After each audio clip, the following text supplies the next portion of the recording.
adik-adik, selamat datang di sesi pembelajaran kita kali ini. Pada pembelajaran kali ini, kita akan membahas terkait Pancasila dalam kehidupan bangsa. Sebelumnya, pernahkah kalian membayangkan sebuah rumah tanpa fondasi? Tentu tidak akan berdiri kuat, bukan? Nah, begitu juga dengan sebuah negara, karena fondasi merupakan dasar diselenggarakannya suatu negara. Negara Indonesia sendiri berdiri kokoh di atas 5 tiang penyangga yang sangat kuat, yaitu Pancasila. Kalian sudah pasti tahu kan 5 sila yang terkandung dalam Pancasila?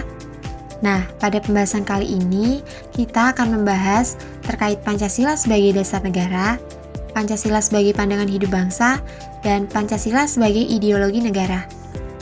Pancasila sebagai dasar negara. Pancasila sebagai dasar negara menjadi landasan, tumpuan, dan sumber dari segala peraturan yang ada, yang artinya Pancasila adalah sumber dari segala sumber hukum di Indonesia, di mana setiap undang-undang, peraturan, hingga kebijakan pemerintah yang dibuat tidak boleh satupun yang bertentangan dengan nilai-nilai Pancasila. Nah, setelah kalian tahu Pancasila sebagai dasar negara itu menjadi landasan dan tumpuan, di sini kita akan membahas terkait bagaimana cara kita mengimplementasikan Pancasila sebagai dasar negara dalam kehidupan. Pertama, dalam lingkungan keluarga, kalian bisa mengimplementasikannya dengan cara menghormati orang tua dan disiplin dalam menjalankan ibadah. Kemudian dalam lingkungan sekolah, dengan cara mentaati peraturan dan tata tertib sekolah. Kemudian dalam lingkungan masyarakat, dengan cara menjaga toleransi antar umat beragama dan bergotong royong.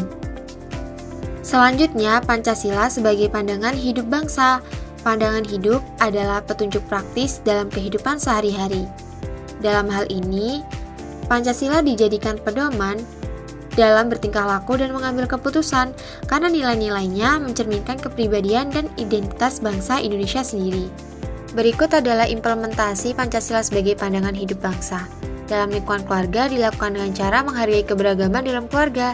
Dalam lingkungan sekolah dilakukan dengan cara membantu teman kalian yang mengalami kesulitan dalam pembelajaran. Dalam lingkungan masyarakat dilakukan dengan cara peduli terhadap sesama. Misalnya ketika ada kematian seorang warga, warga lainnya akan berkumpul untuk mengucapkan bela sungkawa.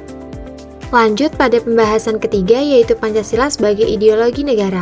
Nah, Pancasila sebagai ideologi itu bersifat terbuka, dalam artian Pancasila mampu beradaptasi dan mengikuti perubahan zaman dan kondisi sosial di masyarakat, akan tapi masih memiliki batasan yang tidak boleh dilanggar. Berikut adalah implementasi Pancasila sebagai ideologi negara.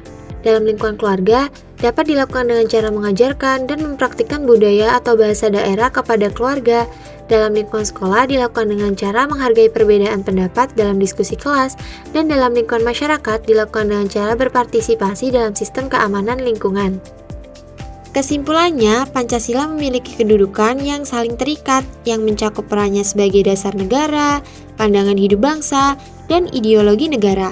Ketiga kedudukan ini menyatu dan memastikan bahwa negara kita tidak hanya berdiri di atas fondasi hukum yang kuat, melainkan juga dibimbing oleh nilai-nilai luhur dan memiliki tujuan yang jelas. Sampai jumpa di video selanjutnya. Terima kasih.